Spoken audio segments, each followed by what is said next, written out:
Oo, kaanoan lang po. Medyo magulo dahil nga nagbenta, nag-donate. Nag-donate pa. Eh, sumobra ng laki yung nawala. Tsaka nakakuha po ako nung kasi nagpunta po kami dito ano lang yung old na yung title nila is mother title na hindi pa nakaka-reconstitute. Nagpa-reconstitute pala sila na 1997 yata, 1988 ano. Wala namang epekto yun eh. Opo, ito po yung ayan po yung manahan na. Sabihin natin na Kumuha po ako sa archives. Adi, kailan ako ito? Ano date ito pare? 1987 po yan nagkaroon sila ng mga pirmahan dyan sa 97. Saan ba yung... Kasi notaryo nito. Hindi po ata sa hati. Wala akong notaryo. Ayan po sa baba. Ito. Si Felipe Alvarez. Anong date pare? Kakita mo? 1987. Oo. 1987. Kailan po yung benta sa inyo? Yung dinupsi? 83. 83. Oh, talagang wala ho to, wala to. Yung sa inyo ang masusunod. Kasi ako yung yung may-ari. Binenta ko na to. Tapos namatay ako nung kasi ngayon, 2025, namatay ako ng 2026. Next year. So tanong, di sabi mga anak ko, paghahatian nila. Hindi nila pwede paghahatian kasi naibenta ko na sa iba. Hindi naman sa kasama doon. Wala na yun. Kahit na meron sila nito extrajudicial settlement ato, o manahan mo, alam mo, extrajudicial settlement to. Wala to. Hindi maapektuhan yung binenta siya. Pwedeng gawin lang nito. Opo. Sabi nga po na nabasa ko dyan na nandyan naman po yung naka-indicate naman po dyan yung yung binenta sa inyo. Oo, na binenta sa amin. So, kaya lang po, nagbenta pa siya ng, tita namin na karidad, nagbenta pa po siya ng 193 plus, nag-donate pa siya ng 300, ng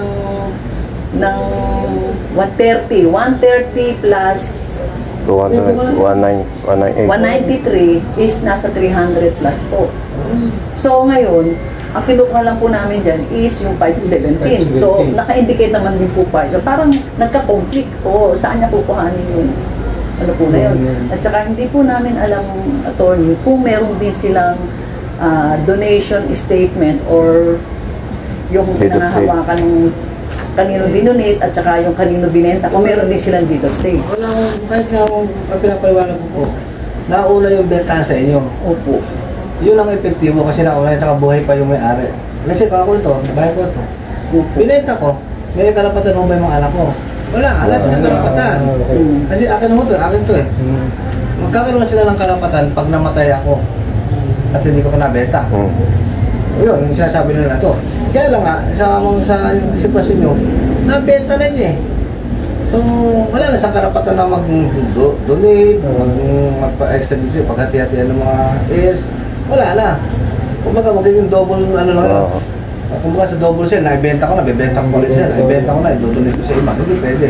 Kung ayong sa inyo, okay yun. Ngayon, may bagong jurisprudence sa Supreme Court na actually, verbal agreement nga ng bentahan ng lupa. Sabi ng Supreme Court valid and binding. Sa inyo, notaryado eh. Opo. Verbal lang, okay na. Pumayag ang Supreme Court. Itong 2024, bagong-bago eh. Mabasa ko yung nila, bagong-bago. Pwede. Lalo na yung sa inyo, notaryado. Tapos buhay yung pinsa nung nagbenta. So ito mga to, wala ko yan.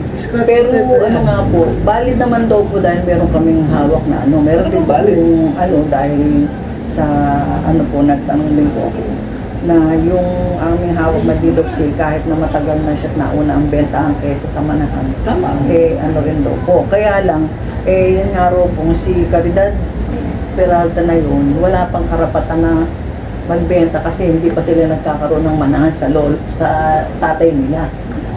Bakit? Tama po ba yun? Patay na ko ba yung tatay nila nung nagbenta sa inyo? Opo. O di meron na sa karapatan doon. Patay na po yung lolo namin. O meron na sa karapatan doon. Kaya lang, ang sinasabi sila na, hindi pa napaparte, para ito. Tama po. Ito yung lupa. Namatay yung nanay at yung tatay ko. Tatlo kami magkakapatid. Hindi ko pa alam pa rin dito sa akin. Gagawa muna lang yan, ang deed of partition. Nasasabihin, Itong gilid sa akin, itong gitna sa iyo, itong gilid, wala. Okay, nakuha ko na po yun sa inyo. So, nung nagbenta po si Caridad sa amin, meron pong lot plan, hindi po ba napakita namin yung subdivided na tatlong plano. So, ngayon, sa ABC, si Caridad, lumagay dun sa B, kasi nga po, si A is si Santiago na itong pibahay nila. Ngayon po, si Caridad, wala pong bahay dito ni kahit anak.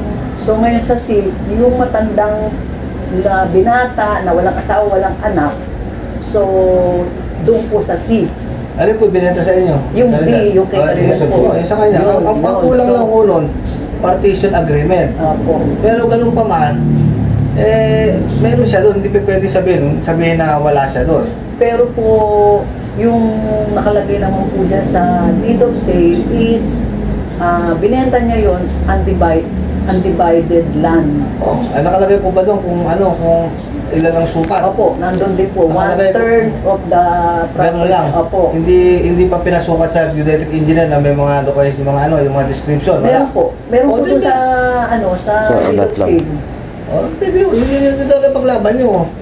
Hindi na pa naman eh. Hindi na pa naman. Ang problema nga lang, hindi nila na partition agreement. So ngayon, valid dyan. Sabi na, ito sa inyo.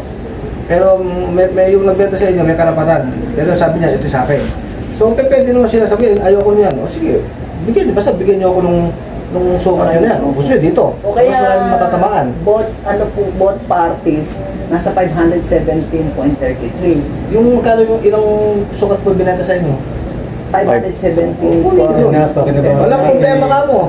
Kung ayaw nyo bigyan sa akin gitna, o bigyan nyo sa akin gilid. Alin dito, kaliwa o kanan. Basta, yung sukat na yun, ang kukunin nyo. Bakit? Kasi may karapatan na po yung Caridad. Although hindi ko pa ito na-divide. Hindi pa na-divide ng magulang kasi walang dito partition. Hindi nila ginawa kagad yung extrajudicial settlement. Pero hindi ibig sabihin, wala siyang karapatan dito magbenta. Pwede niyang ibenta yung karapatan niya kahit hindi pa na-divide. Pwede niyang ibenta yun. So dapat ito, inayos nila. At ito sa Caridad, nakapirma po dito. Opo, tsaka po yung anak niya ang tagapagmana. Wala po wala po yung mga witness na yan. Importante doon yung may-ari. Alin po dito yung sa kanya? Alin po dito yung 500 na... Yung sa gitna yung B po. Yung po bang description ng B na yun? Pareho na sa deed of sale. Opo naman. Tapos, attorney, bakit sila nagpanotaryo or nag-file na dito sa archives na hindi binura yung pangalan ng tatay ko? Kasi nandiyan yung statement na pati yung attorney. Kaya lang, meron pong discrepancy yung typographical error na yung series at book nagkapalit. So, pero yung date at saka yung attorney nandito. Tapos, ano po ba makakaso dyan? Ano po ba ang magiging dyan? Meron po bang dyan na bakit nila binura yung pangalan? Binura o hindi nilagay? Hindi nila nilagay. Pero yung notaryo yan, hindi na matatanggapin ng attorney yan. Siyempre, babasahin niya. Kaya si attorney, nagpagawa sila sa kanya na babasahin niya sa kanila, ito yung statement na ginawa ko, bibiro mo kayo dito. Kaya lang, nagtaka po kami, nung nabasa namin yung sisi, na wala yung pangalan ng tatay ko, pero nakadiscard po dyan yung tunay na nasa deed of sale. Wala naman po yung kaso. Wala yung kaso. Basta hindi niyo man po kinaklaim yung sa tatay niyo eh. Kinaklaim niyo yung binenta sa inyo yung tsahin niyo, yung Caridad. Doon lang po kayo mag-concentrate. Yung description dito na Lucky Caridad daw, na B, yung din ang binenta sa inyo. Walang problema, okay. Kasama, ang inano ni B, ay nung Caridad, yung A ang sa kanya dito. Ang nagiging problema po ngayon, yung binenta po sa amin ni Caridad, may binenta rin po rin natayuan na po kami sa likod. Meron na po kasi nakatira. Kasi sa 517 po, attorney, ang napapakinabangan namin yung pinakatayo lang ng bahay namin is 43 square meter. Wala sila doon. Mas pwede yung ibig sabihin, nakitayo ang tinatawag na builder in bad faith. Ayun, good faith. Ang remedyo doon, alisin nyo. Magsuklian. Kunin nyo hindi. Tanggalin nila yung bahay nila. Kunin nila, digibayin nila. Or, bayaran sa inyo kung papayag kayo. Ano yun? Kung ayaw nyo, tanggalin nyo yan. Yun nga po. So, kaya aralan din po namin yan dahil nung una pong nagkabentahan, napag-usapan na po sa korte na may karapatang bumili ang kapatid kaysa pamangkin. Oo, ang tawag po inabot po James, oo. Inabot po ng 5 years yun eh. Hindi, ano nga po ba tawag doon? Ano yan, ay siya ho yung, may first, ano tawag nito? Hindi ko rin maalala, hindi ko rin naitanong doon sa usap ko. Right of first refusal. Right of first refusal. Ibig sabihin, magkakapatid kami. Gusto kong ibenta ito, dapat tinanong ko muna doon sa kapatid ko. Kayo, mukhang hindi ginawa ni Caridad. Ginawa pa niya. O kung hindi ginawa ni Caridad, tatlong araw lang yun. Hindi. Ganito po yun. Hindi niya, ang talagang proseso, dapat tinanong muna yung dalawang kapatid. Kami muna, kasi kami bibili. Pag ayaw nyo, that's the time, pwede ko ibenta sa pamangkin, okay, kahit sa publiko, kahit sino.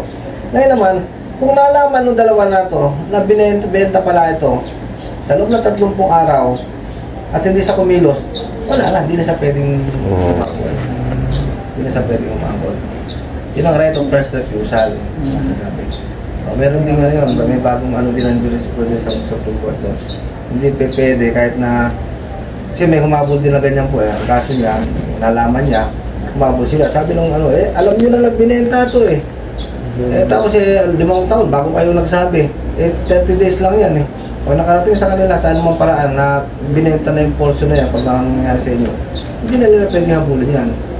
Alam po yun. Kaya nung isang-isa dito merong alam ko nang binibenta yung isang malapit dito. Sinulatan ko kagad, tinext ko. Meron na akong hindi pwede ibenta sa labas yan, sa akin yun muna. At kung magkano bibenta nyo sa akin, dapat hindi bibenta nyo sa labas. Kasi ang nangyayari dyan, kasi bibenta ko sa 2 million. Ayaw ko, hindi ko kaya mataas. Ibebenta doon sa iba ng 1 million. Bawal din yun. Kung magkano offer mo sa akin, yun din ang offer mo sa labas. Kasi tinanggihan ko kasi mataas eh. Tapos binenta ko ng mababa. Ang ibig sabihin nun, ayaw lang sa akin ibigay. Sa iba bibigay. So, bawal din yun. Kung magkano gusto in-offer mo sa akin, yun din o-offer mo sa labas. Eto, 30 araw, alam na nila na binenta na sa inyo. Tapos po, meron din pong katanungan dyan na nandyan po yung dinonate nila kay Esperanza na step-sister nila at saka yung brother po si Amado Peralta is step-brother. So, di po ba kung yun po kinukonsider nila na talagang bentahan o manahan, donation, meron po silang pirma dyan. Wala po silang pirma dyan. Ano po ba yun? Meron po kasi extrajudicial with sale, extrajudicial with donation. Kung donation, dapat yung pinag-donate ay nakapirma. Kasi kung walang nakapirma, wala po. Hindi pwede yun. Okay. O ibig sabihin po, pag wala silang hawak, o kahit hawak na parang... Kasi extrajudicial, wala silang pirma dyan. Extrajudicial settlement with donation. So kasi sa rules po na donation, pag binigay ko, dinonate ko sa'yo, okay na ba yun? Valid naman? Hindi. Pag dinonate ko sa'yo, dapat may pirma ka. Kaya ang ginagawa ko doon, deed of donation and acceptance. Kailangan mo maliwanag sa dokumento na dinonate ko sa'yo, tapos tinanggap mo. Kaya lumilinaw to na Mababoy. Wala po to. Mababaliwala yan. At least, opo. Kasi yun ang pinagmamalaki kay Kapitan. Wala to. Kaya ngayon, babalik po kami kay Kapitan. Kaya po kami naghingi sa inyo ngayon. Hingi po kami ng advice nga na para si Kapitan, kasi hindi naman po pinaliwanag, binasa ni Kapitan. Kaya ngayon po, ako na magpapaliwanag sa kanila kung paano nangyari yan. Walang argumento niya po. Yan po yung inaano niya. Ito po ay 1997. 1987. Ang ang bentahan ay 1983. So alin po nauna? Nauna po yung bentahan. So ito yung sa pagkakauna ng bentahan na yun, sa amin na po yun. Itong ginagawa kong extrajudicial settlement na nabenta na, wala na akong karapatan yung, ano pangalan po ng nyo? Caridad na mag-donate, magbenta. Wala na po siya dito kasi na-i-transfer na po sa amin yun. At maliwanag na maliwanag, yung dinodonate niya ho dito at ibinenta niya kung saan kanino man, yun din yung lupa, pareho ng lupa, ang description na ibinenta sa amin. So ito po ay wala hong visa. Kung may mga ililitaw sila muna na yung deed of sale na may technical description din kaya malinaw. Meron po ba sa inyo yung technical description? Sa amin po. Yun na yun. Tapos di ba meron pa kayong Latlan, nandun yung technical at saka description. nga po yung sabi ni ito naman po kaya ako naman po hindi po kami nakaaabot sa estate tax amnesty kasi wala ako. Opo, kasi nga po, yung magbibigay po sa akin ng SPA, dinala ng anak doon sa Japan. Eh may mga dokumento po na kailangan na meron siyang pirma, gaya po ng death certificate, kuha ko dyan sa munisipyo. Ayaw akong bigyan kasi nga po walang authorization or walang ano. So hindi kami nakaabot. So ngayon po, ito po yung papakita ko kay Kap na sasabihin niya, magpasukat kayo, sige. Ang nalaman nyo, inyo. Eh ngayon, lumitaw po na, ito na po yung ano na ano. Asan po yan yung B? Eh, hindi naman po nagpasukat ng dahuli. Meron na po kaming old. Ano po tumulong lang para sa... yung pong... 517 po. Opo, bali, ito na yung relocation plan namin ng B. Basta yan po yung ano, yan yung B. Opo. Pagbigyan yung B. So ngayon, yun ang sabi ni Kapitan masukat. Eh, nagpasukat din po sila. Sa amin pa nanghihingi ng mga references na para masukat. Wala kayong bibigay sa kanila. Hindi, kaya nga po, sabi namin, kung pasusukat nyo sa amin yung ano na yun, walang problema. Bakit kayo kung mga ibang diuretic na wala pa lang... Pasusukat lang ho namin yung sa amin. Kaya nga po. Hindi namin pasusukat yung sa inyo. Eh ngayon kung questionin kami na yung ba approve ba o ano, paano ma-approve? Hindi, meron naman po itong signature nung ano. Kaya lang, ang ano po attorney, ang gusto nilang yung approval ng Pampanga. Kaya ang sabi po ng Judetti, makita nila dyan na naka-sealed, na naka-approve. Eh, kung lahat na yan sinukat ng Judetic namin, mapapa-approve. Eh, hindi kayo nagpasukat sana. Yung sa inyo lang. Yung sa inyo meron, di po ba? Yung sa inyo lang may approval. Sabi mo, wala ko kami pakialam sa iba. Kaya Hindi ko namin kino-question yung sa inyo. Wala ko kami yan. Ang pinaglalaban lang ko namin, ang in-establish namin, yung 500 plus na binenta sa amin, yung sa inyo. Bali ngayon nga po sa 517 na yan, meron pong nakapasok sa loob. Tatanggalin natin yun. Kahit pumasok kayo sa kaloob-looban ng bahay namin, paaalis namin kayo. Malinaw na malinaw eh. Nabili nyo. Kahit po nabili na po yun, ibig sabihin na niya po, invalid po yun, no? Invalid lahat sila. Yung sa inyo, ang talagang, kasi nakabenta yun, ng buhay pa, ng kalidad. Pati po yung, malinaw, yung bentahan. Wala silang extrajudicial settlement. So ito, valid dito sa iba siguro, pero pagdating doon sa sukat nyo, sa B, invalid dito. Pagdating doon sa sukat nyo, kasi nga, wala nang karapatan yung kalidad na magbenta o mag-donate kasi na-ibenta na sa inyo. Pero yung ibang provision nito, pwedeng gamitin mga effective, valid. Pero pagdating doon sa lupa nyo po, wala. Hindi po ito valid. Scrap of paper. Sa kanila lang yan. Sa inyo lang ho ito, bahala kayo. Paano gagawin nyo? Wala kayong pakialam. Sa kanila lang yan nakatunayan na meron silang ginawa na sila. Yung pamilya nila. Santiago, na ayan yung mga pangalan na magmamana doon sa lupa. At yung keso, katulad po noon, attorney, naisip namin kung saan namin kukuhanin yung 517 na may nakatayo nga doon yung anak ni Santiago, tinayuan yung 517. Mas malaki pa po sa bahay. So ngayon, naparenovate na po. So ngayon, ang iniisip ko po, sabi ko sa mga kapatid ko, siguro, naghati sila doon sa kay Soilo kasi walang asawa, walang anak, walang tagpagmana. Si Caridad at saka si Santiago, naghati doon sa 517. Dilalaki ngayon na ang lupa ni, 200, magkano yung, yung 5... Yung kay Salikod natin? Oo, yung mamamana na Caridad kay Soilo. 215, gano'n din, 50. 250. Yung sa 250 plus 517, yun. Ngayon nga po, yung manahan na lumalagay na 130 at saka yung 193, 300. Ang sabi nung nakausap ko po, sabi niya, ang mangyayari na lang dyan ang matitira sa inyo yung 193 square meter. Kung papayag kami, pero kahit na matira yun, babayaran nyo kami dyan.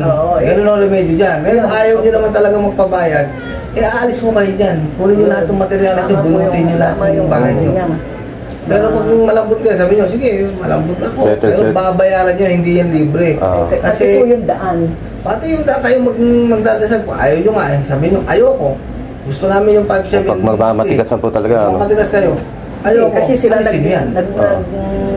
nag-provoke. Sila nag-provoke na tayo kumilos na magpasukat, makita nila kung tunay na meron tayong dokumento. Nasukat na po sa inyo, di po ba? Basta nasukat yun sa inyo, alam niyo yung 500 na yan. Yan po ang masusunod. Ngayon, kung gusto nyo makapag-usap sa akin, na dahil nakapagtayo, kausapin nyo ako, babayaran niyo sa akin. Ngayon, kung ayaw nyo, madali ho yun. Ito ho, pumunta lang ako sa Paul Lawyer, papa-void ko lang ito, yung parte namin kasi nabili na namin yan, binenta na ho sa amin yan. So wala nang karapatan ito, i-void lang ho ito. Malinaw na merong deed of sale, notaryado. Notaryado po yan. So, kasi deed of sale, notaryado, ipasok nyo na sa ano yan. Di ba, may sukat na kayo. Ipasok nyo na sa, alam pala papatitulo nyo, di ba? Wala po. Ipatitulo na natin sa RD. Wala na silang magagawa dyan. Kasi kompleto kayo na eh. Nakompleto na po. Sila wala. Mali ito kasi yung kalidad. Nanggaling dito. Kasi binenta na niya sa inyo. Nagbenta pa siya. Nakalagay ba dito? Nagbenta ulit siya? Opo. Buhay pa ba si kalidad nung ginawa ito? Opo, buhay pa. O yun ang mali siya. Nagbenta na siya. Nagbenta at nag-donate pa siya. Siya may mali dito. Kaya wala itong visa pagdating doon sa mga sakin na sila mga utak na nila. Hindi nila papaliwanag yan kasi siyempre nakatayo na sila doon eh. Pipilit lang nila sa amin to. Kasi ganito po namatay si Santiago 1979. 1979 po. 83 nagbentahan.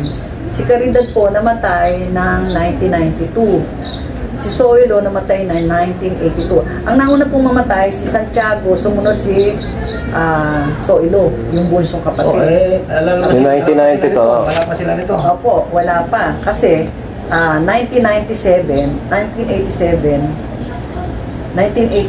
po pinagawa yan. Sino po patay na nung 1987 na ito? Lahat na po silang tagapagmahal. Hindi. 1992, buhay pa si Ay, 1987. Ang dalawa pa lang po patay dyan. Si Soilo at saka si Santiago. Yung Caridad buhay pa. buhay pa po yung Caridad. 1992 po. Kaya lang, yun nga, nag-witness dyan sa manahan na yan, yung anak na panganay. Wala naman yung witness. Wala naman yung witness. Yun. Tapos, doon naman po sa deed of sale namin, yung kapatid na pangalawa na si, May witness kayo, di ba? Buhay pa ko yung buhay pa. Patay na rin po. Patay na rin. Ang nabubuhay na lang po yung panganay na anak ni Caridad. Na ngayon, na 90 years old, 80 years old na. 80? Opo. Nako. Kaya nga po ganito sabi nung anak, inano po kami, hindi alam ng nanay ko yan, magkano raw ba binayad niya sa... Irrelevant na ko yun. Binayad niya sa sabi ko, bakit hindi nyo alam? Tapos, pwede hindi nila alam yun. Tapos, sabi po niya, naku, ate, magdadaan kayo sa butas ng karayon. Hindi ko na po sinagot at pinatawag ko na lang sa barangay. Ngayon, kakausapin din po namin, kasi may mga anak din na nakakaintindi, yung anak ni Caridad at saka po anak ng Santiago. Uusap ulit sa mesa. Paliwanag yun ang maayos na, ito, masulta kami sa abogado, ito yung date ng ginawa yung deed of sale, ito yung date nito. Ayun yung natin. Nauna po yung deed of sale sa amin. Ibig sabihin, nung date na may deed of sale, binito sa amin, kami na po may-ari nun. Nung ginawa ko ito, wala na isang karapatan. Wala na isang karapatan. Yung sa portion na binibenta niya dito. So, yung portion po na yun is void. Ang gagawin lang po namin dito, ito ang sinasabi yung karapatan nyo, ipapa-void lang po namin ito sa korte. Na wala akong visa ito, pagdating doon sa lupa nyo na naibenta na bago pa ito gawin. Ganun lang. Kasi, pangalawa ko, mayroong bagong Supreme Court na yung bentahan ng verbal ngayon valid and binding. Yung sa amin nakariten, notaryado, firmado. So, mapakalakas po nito. Ang gagawin lang namin dito ay ipare-register lang namin sa dito, RD. Malilipat na sa amin ito. Wala akong magagawa nito. Ngayon, dahil nag-ano ka dyan, nagtayo kayo. Ang pag-usapan namin, kumbinsihin nyo kami na ibigay namin sa inyo yan. O ibenta namin, hindi pala bigay, sorry. Ibenta namin sa inyo yan. Kung okay po kayong kausap, baka ako kami, mag-uusap kami ng mga kapatid namin, anak namin, baka sakali para wala tayong gulo.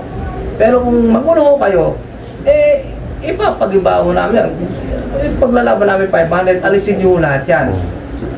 Pwede yung bunutin, tanggalin, sirain, kunin nyo lahat ng materyales. Wala akong kami problema dyan. Ibegan. Ngayon, kung gusto nyo yun. Kung ayaw nyo, makikipag-coordinate kayo sa amin, magbentahan tayo, kung papayag kami, sa tamang halaga. Kunin nyo yun. Ngayon, sasabihin lang, ayaw nyo, wala akong kami magagawa kundi yung paglaban to. Pero sinasabi sa inyo, matatalo kayo. Ganun mo sabihin nyo. Kasi nga, Yung maliwanag na hindi ganong matibay. Kasi meron po akong nakausap, kaya ano lang po yan.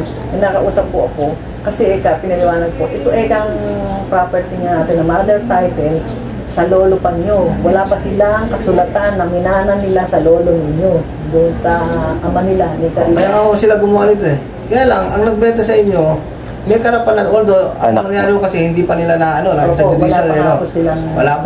pa ng partition. Opo, wala pang partition. Hinintay pa nila yung ito. Oo, pero hindi ibig sabihin po na hindi nakagawa, ay wala lang karapatan yung karidad doon sa lupa. Oo, yun naman po ang sinasabi ko na kaya wag na ninyo sabihin sa kanila, paalala sa kanila na ito, magiging invalid yung deed of sale nyo kung talagang analyze na mabuti kasi nga nauna pa yung bentahan sa wala pa silang ito may invalidate ito eh. Hindi, yung po sa amin daw kung may invalidate kasi nga po wala pa rin silang ito pinapaliwanag ko nga sa inyo. Kaya nga po ito, example sa akin itong bahay na ito binenta ko, alam yung anak ko, binenta ko dun sa kaibigan ko, binenta ko, nabenta na niya, hindi maginagalaw nung kaibigan ko, namatay ako. Hindi rin alam ng mga anak ko.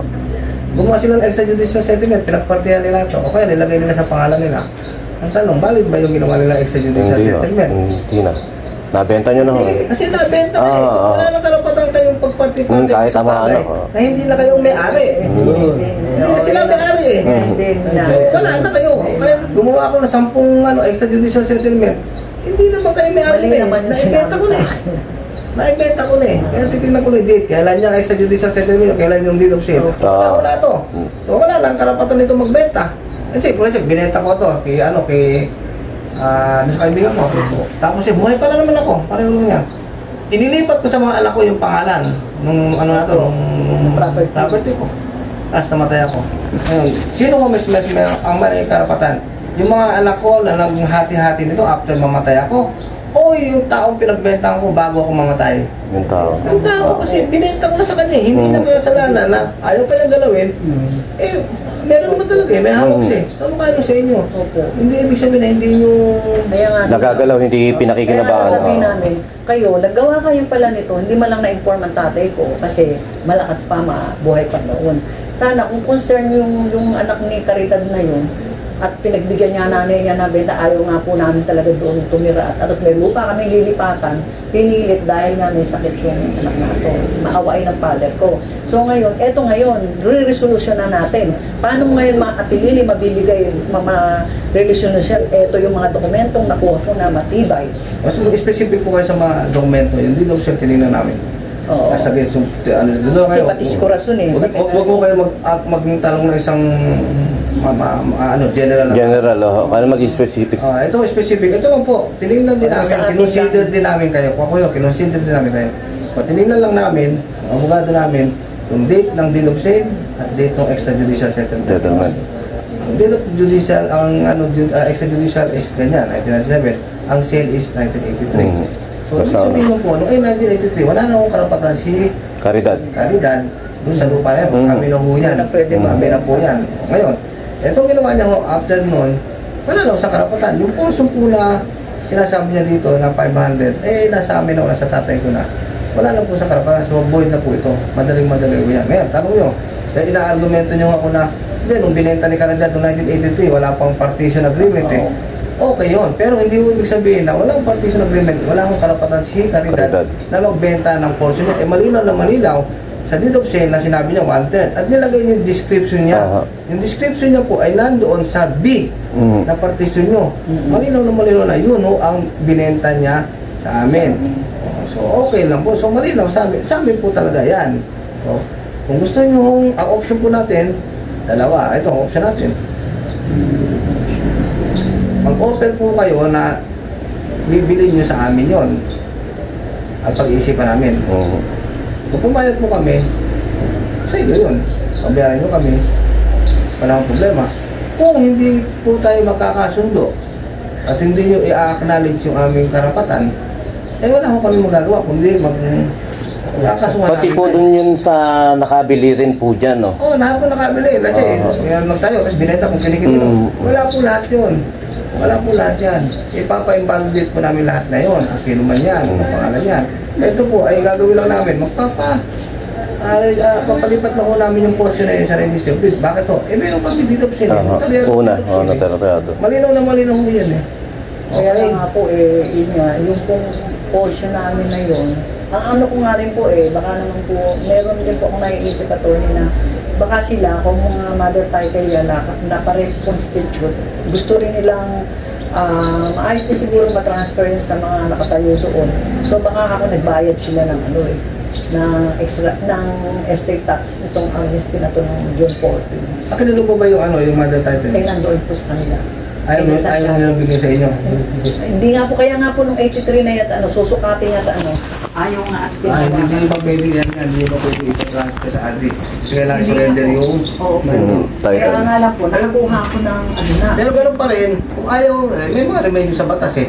Ang gagawin, kung ayaw ibigay sa amin, magpe-petition kami na ipakuha yung korte, pakukuha, alam niyo ba kung kaninong specific na tao? May hawak. Opo. O, kaya lagi namin sa petition natin na yung mother title ay nandun sa tao na yon. So magpe-petition tayo sa court na ipaproduce yung title sa tao na yon para ma-party nyo. Wala na sila magagawa natin eh. Ngayon, ayaw nila, sabihin nila na wala. Walang problema. Agawa na naman tayo ng petition to petition to produce the title due to loss of title. Pinakita naman po kay Kapitan na kaya lang hindi kami nag-interest po sa dahil may kopya na nga po. Interest po kayo kasi hindi malilipat yan. Hanggang wala yung original. Hindi totoo naman, alam ko naman din po yun. Ito lang po, pangahawakan lang namin na para sabi namin, meron na kami kopya niyan, kaya lang, pag pinatransfer namin, kailangan namin, bibigay niyo sa amin yung title. Mother title. Hindi po talaga. Pag sinabi ayaw namin, tutulungan ko kami sa korte. Wala po kayong magagawa. Pag sinabi ng korte na i-produce nyo yan, at pag sinabi nyo na wala, unahan nyo na, para alam nyo gagawin nyo. Pag sinabi nyo na wala, magpapalos title lang po kami kasi sabi nyo na. Tsaka nagpapatrace nga po ako sa BIR, hindi matrace talaga na kung sila ay nagbayad. Hindi, wag yun ako, wala na tayong problema doon. Hindi, para nga po kung dito sa assessor, makikita nyo sa assessor. Alam po kung estate tax, alam pa po estate tax, kasi hindi po ako nabibiyak eh. Wala po kung estate tax, kasi kailangan mo muna, mabiyak yan. Kasi worried nga po ako, napakalaki nga po talaga ng kakainin. Hintayin nyo na, alam mo problema niyan, pwede naman tayo maghintay ng ng amnesty ulit. Hintayin natin, baka mamaya magbigay ulit. Lagi naman ganun yan eh. Oo, dahil mainam nga po sa sinabi nyo na yan na hindi pa pala entitled hindi po ito, alam pa, hindi po subdivided eh. Kailangan may extrajudicial settlement, may partition, doon pa lang natin may-apply sa BIR para magbayad ng estate tax. Ito naman po, kung sakali po na, yun nga po, yung anak ni Caridad na siya na lang nabubuhay kasi nga 80 na, malala, may diabetes din siya, rin po insulin. So ngayon, pagpapagawa po kami ng extrajudicial para... Paano ho? Kasi yung Caridad nga ho, nung binenta sa inyo, wala na sa karapatan. So, kahit yung anak, yung apo, wala na ho. Kasi wala na ho sila doon. So, ang naman, sa nakausap ko, sabi niya, kung gagawa kayo ng extrajudicial dyan, yung mga anak noong Caridad, namatay na yung dalawa na yun, isa na lang natitira, may mga yun. Yung mga anak? Yung mga anak na may karapatan. Wala ho kasi mapapapirma mo ba? Wala ko kasi silang karapatan. Kaya sinasabi ko... Kasi kaya nagkabentahan na. Ayun yung pinaka-main point. Hindi na kayo pupunta sa gano'n. Pwede lang yan. Kasi kung hindi pa nabibenta, may extrajudicial settlement, may namatay, pupunta tayo sa susunod na anak. Kung namatay mga anak, pupunta tayo sa apo. Pero ito, nagkabentahan na lang. Wala akong karapatan na sila. Meron ng deed of sale. Ito, wala akong itong kwenta. Kaya yun, mas At isa, narinig tulungan yung sinanay pang... Kaya po sinasama ako ng mga yan. Para mapaliwanag na, yun ang argumento ko bilang abogado. Ito lang, ito sinasabi niyo, ito sa amin, nauna to. So, kami na may karapatan. Yung nilagay niya dito na yun, ang pinibenta niya, dinudulit, wala na po yan, void na yan. Bakit hindi ka void? Nabenta na ko sa amin. Na 83. So, ibig sabihin, wala na sa karapatan kasi naibenta na. Ang may karapatan dyan, kung sana nilagay niyo kayo. Kasi kayo na may karapatan dito eh. Sana dapat yung tatay nyo na sinama dito. Yun nga po. Tapos binahagi sa inyo, lang. Yung sinabi na niya na ganito. Wala eh. So wala nang karapatan siya. Yan yung sa inyo. Panindigan nyo yan. Malinaw yung sa inyo. Malaki laban nyo dyan. Wala silang lalaman. Ito lang pala eh. Wala. Kung sakali po kasi hindi pa nila nilalabas lahat ng mga hawak nila eh. Sakali po kung kunyari, may labas nga silang deed of sale naman na doon sa binenta sa likod natin. Ang ilalaban pa rin natin doon, yung taon pa rin. Yung date pa rin. Nagbenta 1983, nagbenta doon, 1984. Yun. Sino na naman? 1983 pa rin, tama. Unless may nabenta sa amin na 1980. Mas nauna sa amin. Nauna sa inyo. Medyo matatablan tayo doon. Wala tayo. Ayun, ayun lilinawin din po namin na para... Meron pa mo kayo ng extrajudicial settlement nyo, whatever. Deed of sale. Deed of donation, na nauna dito sa deed of 1983. sale namin, 1983. Kung yun lang, kung meron po, tingnan natin. Kung wala ko kayo mapapakita, tapos na usapan. Ayun na. Yun, confirm na confirm. Mas malinaw yung ano na. Attorney. Kesa dito, nadi-discourage ako sa nakausap ko. Hindi naman ito nga eh. Sabi may problema, alam nilang may problema. Patayo po nung pagawa po ng... yun sinasabi na builder in bad faith. Ibig sabihin, builder in bad, alam mo lang hindi sa inyo yan eh. Patayo pa Hindi, ito ang pinangahawakan po nila ngayon eh. Dahil po sa ganyan po nila. Pasensya na mukha mo kayo. Mali ko yung pinangahawakan nyo eh. Bago lang to eh, meron kaming nauna eh. 1983. Yan mali lang. Kaya nga ito, yung sinasabi ni Ate Lili, di ba sumabi niya sa kapitan, di ba napasukat ko yun? Ang saan yung mga... Ayan po yung dating Latland. Kaya kami, Yan yung sa inyo. Yung sa gitna. Nakabase po yan doon sa nakabase sa dito sa inyo. At maganda rin, nakabase rin sa dito. Na alam meron din po. Na 517. Binenta sa inyo. Wala lang po yung pangalan ng lolo namin. Babayaran nyo. Basta yung description nandun eh. Binenta sa ganun. May bentahan. Okay lang din yun eh. Kaya lang salbahe ka pa yung gumawa niya, bakit hindi nakalagay yung pangalan niya? Hindi na rin kung kailan ang binenta. Matitrace din naman yun eh. Kasi may description siya. Hindi niya nilagay description. Ang hirap ng hanapin nun. May description po, ayun niya po. Tama yung sa inyo. So matitrace nung konti na, ito yung binenta niya doon. So may nagkaroon ng prior sale. Ibig sabihin, nire-recognize pa rin nila na may nangyari bentahan, pati yung description. Binenta na sa inyo, tapos mukhang pinapalitaw niya rito na may pinamibigay pa siya, which is wala na siyang karapatan. Paano po attorney yung ganun? Saan po na, yung katulad na may lumitaw dyan na nag-donate siya, nagbenta siya? Wala pa po, pero hindi kayo may problema. Bahala kayo. Wala nang problema. Sabihin, ang may problema nun, yung pinagbentahan, bakit mo binili nang hindi mo tinitingnan mabuti yung titulo? Kaya sa bako, tatanga-tanga ka, yari ka, bahala kayo. Bakit mo naman tinanggap yung donation na hindi mo na tinanggap? O ngayon, sabi na, good faith, di ko alam, okay. Pasensyahan, kaya lang walang visa yan. Meron kasi nauna sa inyo. Kaya nga yung pisa natin, yung sister, yung nga pong Esperanza naka-indicate dyan, yung mga anak niya, kaya pinamamalita sa baryo na may utang pa rin tatay ko. 14,000 lang daw yun. Ay, hindi nga po namin pinapansin. Alam ko, dito lang ako kami sa lupa. Kayo sabihin nyo, may utang. May utang. Ibang usapan naman yun. Palitawin nyo yung mga promissory note nyo. At pag-usapan natin iba yun. Akala siguro Dinidistract lang kayo. Ang magsasalita dokumento. Sila, ngayon, babalikan ko sila. Bigyan ba kayo ng donation statement? Dito donation, ang tawag doon, pirmado ba yung pinag-donation? Pag dito pinagbasihan, wala akong pirma yung pinag-donation, so invalid pa rin. Sino ba yung pinagtanungan nyo na sila na-discuss siya? Lawyer din? Kasi po, madalas ako sa AD, meron ako pinapalo up. Kasi transfer din po ang title. So ngayon po, meron po doong isang mga notarial office. Yan nga po, kaya nga po napuntahan ko yan sa archive, sa Paco, dahil pinakita ko nga po yung mga extrajudicial. Sige, punta ka muna doon sa archives, kumuha ka ng kopya niya, tapos pag pwede na ito i-file yan, pupunta ka na sa BIR, magbayad ka na estate tax. Late nga po ako hindi niya alam na wala sa inyo, wala pa sa inyo yung title original. Wala po. Actually, sa pagpapayad mo ng estate tax, pwede naman wala pong original title eh. Pwede naman. Yung Xerox lang po talaga yan. Yung mga certified true copy po. Pagka ita-transfer na sa RD, kailangan susunod na original. Kaya lang, hindi natin maililipat din eh. Kaya lang, ba't ka magbabayad din? Hindi pa malinaw. Hindi pa malinaw. Kaya tapos na yung gumawa ng way si Lord na ma-delay dahil doon sa mga requirements na mga okay lang yan. ID. Settle mo na yun, settle na. Gusto nilang kanila. O di, yun, doon. Pag settle na kayo, Hindi, kausapin niyo na ako. Sige, okay na kayo. Kasundo na kayo. Gagawa ko na kayo gagawa na natin ng dokumento. Tapos kung pumayag kayong sukmayan nila, gagawa tayo ng para malinaw pa rin. na babayaran nyo kami.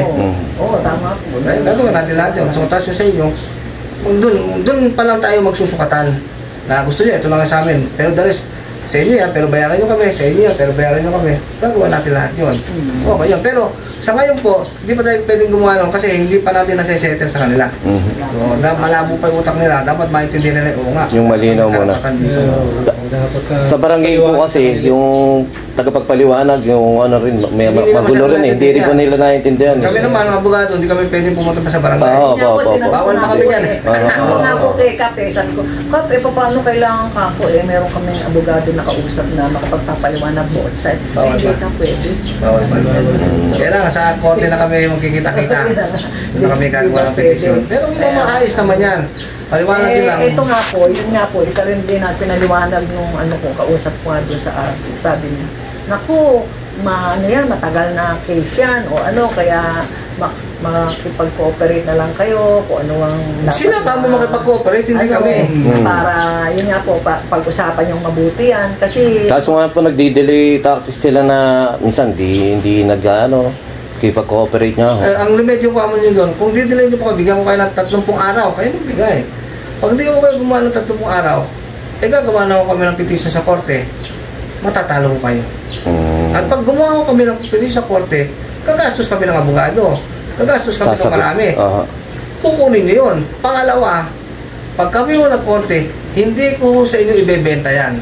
Tatlong kondisyon ng Kailangan, makapag-coordinate kayo. Kung hindi, magpipetisyon kami, babayaran niyo yung cost of, cost of suit. Plus, hindi bebenta sa hindi nila. kami papayag na mapunta sa inyo yan. Tatanggalin niyo lahat ng lupa kasi nakapaglaban na kami sa inyo. Ano-ano pumayag kami sa inyo. Ibig sabihin po, pwede pong i-demand sa kanila na pag tatalo kayo, pati yung gastos nga. Oo, sa korte naman yan eh. Ilalagay natin sa kasi kaya kayo nag-demand ayaw nila eh. Ayaw nila, babayaran nila yun. Kaya Civil lang na po lang. yung nangyari po doon sa first case na civil case ng father ko, hindi na po naasikaso nung nagkasakit na ata. Wala naman yung yatang kinalaman niya doon sa first civil case ng father niya. Hindi nga po, yun nga po yung mahabol sila na hindi po ba na-mention ko na yung may karapatan ng kapatid bumili kaysa sa pamangkin. Anong lupa akong pinag-usapan doon? Ito nga po. Ito. Sino nakabili nito? Kayo? Yung risti ko po. Yung risti ko po na yung 190 yung na... Yung father niyo bumili? Opo. Wala po yun. Ibang usapan yun. So, kasi namatay na siguro ako yung attorney or ano. Mas maganda nga ako sa inyo yun. Di ba ang nag-petition doon? Yung kapatid. At kine-question kayo. Tama po ba? Kayo ang bumili? Pamangkin pa lang yun po yung Sino po ba bumili? Pamangkin po bumili sa likod. Pero parte niyo. Ito nasa 517 nagtayo sila ng bahay doon. Ayun po yung pamangkin. Kininuho niya, binili yun. Doon kay Caridad niya po. Wala na ako din yun. Kaya nga po, sabihin sa Caridad nagbenta ng lupa, nagbenta na siya ng 517, nagbenta pa siya ng 190. Ito nga mali nung Caridad. Lahat nung bentahan, mula sa 1983, pataas, void po lahat yan. Pagpababa, ayun doon tayo mag-counting.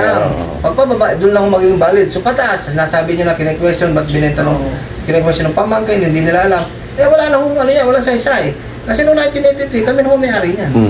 Doon lang natin malalaman yung date kung merong hawak si Mone na kung anong date of sale nga.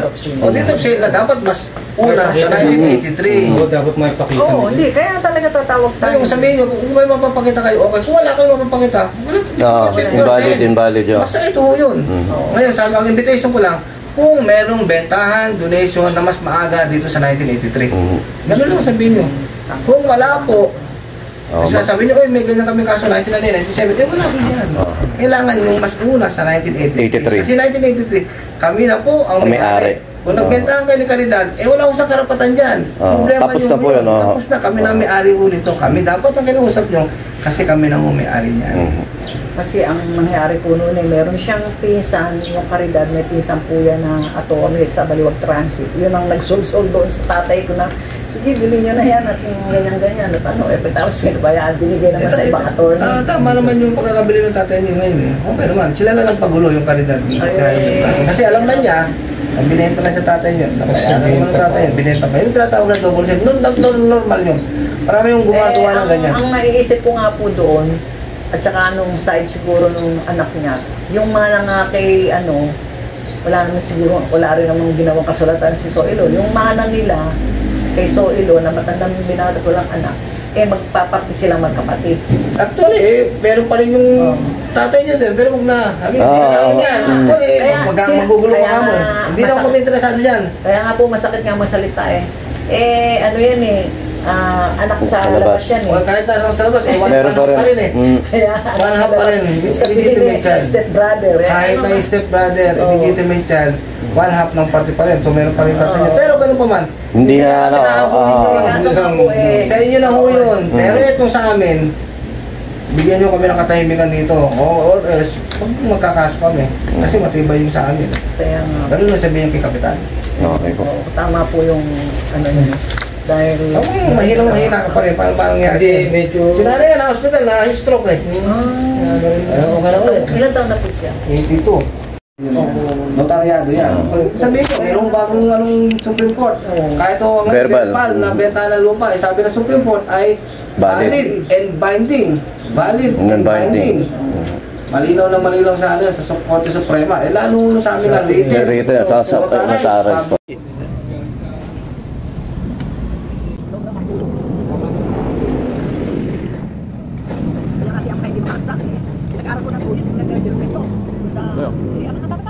Kasi nga, siya pa nga na yung pangalawang pangatlala, nadala pag-iya, siya man lang nakapagtapos, kahit high school, makatulong sa 12 anak ata,